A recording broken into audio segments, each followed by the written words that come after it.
Welcome in Richa Mehta education the art of learning. आज हम लोग डिवीज़न में कुछ और नया सीखने वाले हैं, short division and long division. Division का ये 4th चैप्टर है। आपने इसके पहले के वीडियोस देखे होंगे, डिवीज़न 1, डिवीज़न 2, डिवीज़न 3, जिसमें मैंने बेसिक कॉन्सेप्ट समझाए हैं डिवीज़न के। अगर आपने वो नहीं देखा है तो काइंडली वॉच दैट, जिसके कारण आपको डिवीज़न के बेसिक्स क्लियर हो जाएंगे। So let us start this video. और इस वीडियो को स्टार्ट करने के पहले मैं आपसे रिक्वेस्ट करूंगी कि काइंडली सब्सक्राइब द चैनल। अगर आपने सब्सक्राइब नहीं किया है तो सब्सक्राइब कीजिए चैनल को और बेल आइकन को ऑल पे सेट कीजिए ताकि मेरे आने वाली सारी वीडियो की नोटिफिकेशन आपके पास सबसे पहले पहुंच सके। सो आज हम लोग देखने वाले कि शॉर्ट डिवीज़न क्या होता है और लॉन्ग डिवीज़न क्या होता है। इसमें घबराने की बिल्कुल भी ज़रूरत नहीं है, बहुत ही इजी तरीके से मैं आपको ये समझाने वाली हूँ। तो इस वीडियो को पूरा देखिएगा ताकि short division and long division का कॉन्सेप्ट आपको क्लियर हो जाए।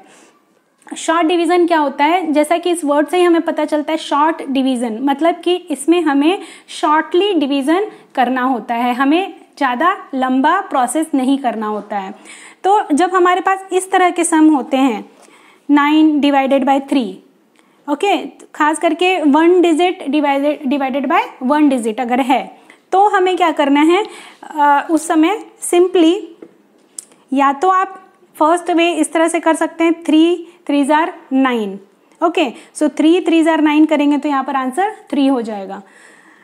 और इसमें 2 4 जार 8, अगर आपको सिंपली इस तरह से ब्लैंक दिया हुआ है तो आप इस तरह से भी उसको सॉल्व कर सकते हैं। 2 4 जार 8, सो 4 यहाँ पर आंसर हो जाएगा, okay. 3 3 jar 9, okay, 2 4 jar 8 and 9 9 jar 81, okay. इस तरह हम आंसर लिख सकते हैं।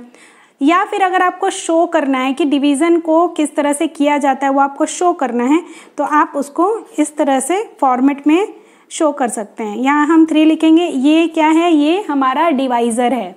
जो स्मॉल नंबर होता है वो डिवाइज़र होता है, ये मैंने आपको पहले भी समझाया है।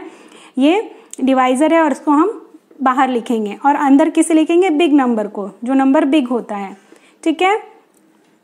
और अब हम इसका 3 का टेबल करेंगे, मतलब जो बाहर नंबर होता है उसका हमें टेबल करना होता है। तो आप सिंपली इस तरह से टेबल करके भी डिवीज़न को स्टार्टिंग में सॉल्व कर सकते हैं, okay. 3 1 jar 3, 3 2 jar 6, 3 3 jar 9, okay. तो 3 3 जार 9 कब आ रहा है, 3 के टेबल में 9 3 टाइम्स पे, इसलिए यहाँ पर हम क्या लिखेंगे, कोशेंट में 3 लिखेंगे। 3 3 जार 9, यहाँ पर कई बार बच्चे पूछते हैं कि मैम यहाँ पर हमें क्या लिखना है, तो यहाँ पर 3 3 जार 9, इसको और इसको मल्टीप्लाई करने के बाद जो आंसर आता है वो ही हमें यहाँ पर लिखना होता है। और जैसा कि आपको पता है डिवीज़न क्या होता है, रिपीटेड सब्ट्रैक्शन, तो हमें यहाँ पर क्या करना होता है, माइनस करना होता है। तो 9 माइनस 9 0। अगर आप कई बार क्या होता है कि मल्टीप्लिकेशन करते हुए आते हैं बच्चे, जस्ट डिवीज़न के पहले मल्टीप्लिकेशन चैप्टर किया होता है तो वो यहाँ पर ऐड भी कर देते हैं कई बार, तो वो नहीं करना है। आपको ध्यान रखना है कि हमने सब्ट्रैक्शन की साइन डाली है, माइनस की साइन डाली है, तो हमें यहाँ पर माइनस करना है। ये हमारा शॉर्ट डिवीज़न में ये सॉल्व हो गया, ठीक है। अब क्या करना है, और दूसरा एक और तरीका होता है शॉर्ट डिवीज़न का, वो भी मैं आपको बता देती हूँ। उसमें हमें क्या करना होता है, इस तरह से ये जो बॉक्स बनाया ना मैंने, ऐसा ही ये उल्टा बनाना होता है, ठीक है, एल शेप में। और यहाँ पर हमें 3 लिखना है, यहाँ 9 लिखना है।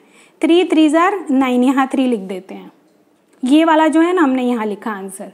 तो ये भी शॉर्ट डिवीज़न में कई जगह पर फॉलो किया जाता है, ठीक है। तो इस तरह से हम शॉर्ट डिवीज़न कर सकते हैं, खास करके 1 डिजिट का या फिर टेबल में डायरेक्टली नंबर्स आते रहते हैं तब ऐसा किया जाता है।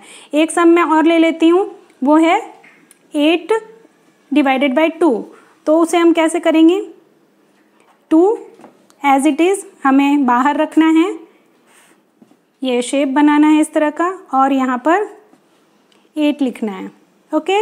ये क्या है, डिविडेंड है, ये क्या है, डिवाइज़र है, ठीक है। अब हम अगेन 2 का टेबल करेंगे। 2 1 जार 2, 2 2 जार 4, 2 3 जार 6, 2 4 ज़ार 8। तो 2 के टेबल में 8 कब आ रहा है? 2 के टेबल में 8 कब आ रहा है? यहाँ पर 4 टाइम पे। तो हम यहाँ पर 4 लिखेंगे। यहाँ पर जो नंबर होता है ना वो हमें यहाँ ऊपर लिखना होता है और हम उसके बाद उसे, ये जो नंबर आया आंसर में उसे हमें 8 के नीचे लिखना है, मतलब डिविडेंड के जस्ट नीचे लिखना है। और क्या करेंगे यहाँ पर हम इसे सब्ट्रैक्ट कर देंगे। 8 - 8 0। हमारा ये आंसर आ गया। ये क्वोशंट है। ये क्या है? क्वोशंट। ये डिविडेंड और ये डिवाइजर। डिविडेंड, क्वोशंट, डिवाइजर को किस तरह से इजीली समझना है मैंने लास्ट वीडियोस में बता दिया है। So kindly watch that video अगर आपको ये चीज़ क्लियर करनी है तो। ओके, अब फिर है ये 81 डिवाइडेड बाय 9। अब 81 डिवाइडेड बाय 9 हम कैसे सॉल्व करेंगे? तो उसके लिए हम सिंपली इसी तरह से बॉक्स बनाएंगे वापस, 81 और यहाँ 9 लिखेंगे। 9 के टेबल में 81 कब आता है? मैं पूरा टेबल नहीं लिख रही हूँ, बट आप लोगों को टेबल याद होगा ही। मैंने टेबल के वीडियोस पहले भी डाले हैं, वो भी आप देख करके लर्न कर सकते हैं अगर नहीं याद हो तो। 9 के टेबल में कब आता है? 81। तो 9 9 ज़ार 81 आता है। ठीक है, मैंने बीच के टेबल नहीं लिखे हैं। यहाँ पर 9 आ रहा है हमारे पास इस जगह पर, जैसा यहाँ पर 4 आया था तो यहाँ पर 9 आ रहा है, तो इसका आंसर यहाँ पर 9 होगा। और ये 81 आंसर में है, 81 हम यहाँ लिखेंगे और इसे हम सब्ट्रैक्ट कर देंगे। ठीक है, तो इस तरह आप शॉर्ट डिवीज़न कर सकते हैं। अगेन ये क्वोशंट हो जाता है हमारा और ये रिमाइंडर है।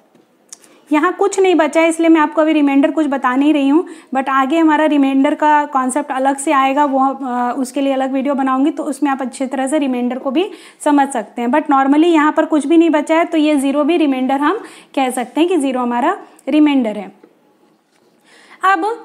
अब हम देखेंगे लॉन्ग डिवीज़न किसको बोलते हैं। लॉन्ग डिवीज़न का मतलब होता है कि थोड़ा डिवीज़न जो है वो 2 स्टेप, 3 स्टेप, 4 स्टेप में जाता है, तब उसे हम लॉन्ग डिवीज़न बोलते हैं। जैसे यहाँ पर क्या हुआ, हमारा 1 स्टेप में डिवीज़न खत्म हो गया, तो हम इसे क्या बोल रहे हैं?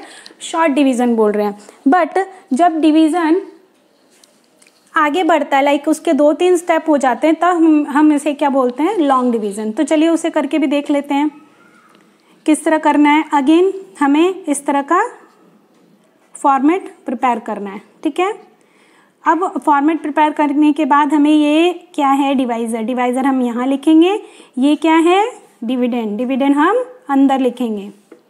ओके, और अब हमें क्या करना है? अगेन हमें 3 का टेबल करना है। 3 का टेबल मैंने यहाँ पर लिखा था। तो 3 के टेबल में सबसे पहले हमें क्या देखना है कि 3 से ये नंबर बिग है या स्मॉल है। 3 से ये नंबर बिग है या स्मॉल है। हम बिगर एंड स्मॉलर का जो ग्रेटर एंड लेस स्मॉलर का जो कॉन्सेप्ट हमने सीखा है नंबर चैप्टर में, उसको हम यहाँ पर अप्लाई करेंगे। 3 और 6 इस तरह। यहाँ पर हम देख रहे हैं कि 6 जो है वो 3 से बिगर नंबर है, तो हम 6 ही लेंगे। सो 3 के टेबल में 6 कब आ रहा है? ये हमने देखा कब आ रहा है? 2 टाइम्स पे। 3 के टेबल में 6 2 टाइम्स पे आ रहा है, तो हम यहाँ पर 2 लिखेंगे और यहाँ पर 6 लिखेंगे और इसे क्या करेंगे? सब्ट्रैक्ट। और 6 - 6 0। ये हमने तो ऐसा ही यहाँ पर जो किया था वही सेम चीज़ हमने यहाँ की है। अब क्या हो रहा है कि अब ये नंबर बच गया, इसका क्या करना है? इसे हम क्या करते हैं? ब्रिंग डाउन करते हैं, मतलब नीचे लेकर आते हैं। कहाँ लाते हैं? 0 जो यहाँ आया उसके जस्ट बाजू में लिखेंगे यहाँ पर सिंपली।